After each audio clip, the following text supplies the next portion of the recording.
ang mga idol, ganito pag-layout ng ating plastering. Yan. Oh.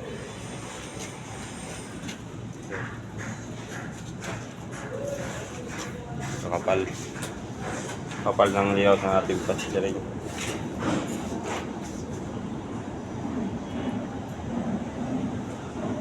Okay na yan. Para pag palitadaanan ng mason yan, hindi na maglalayout.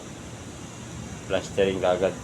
Kasi may naka-layout na siya, may butunis na yun isusundan ng mason. Maganda talaga pag may laser, mga idol. Balik na tayo sa ulo pag natapos ito. Mapapabilis yung ating trabaho dyan. May laser. Okay, pinakatayos na walang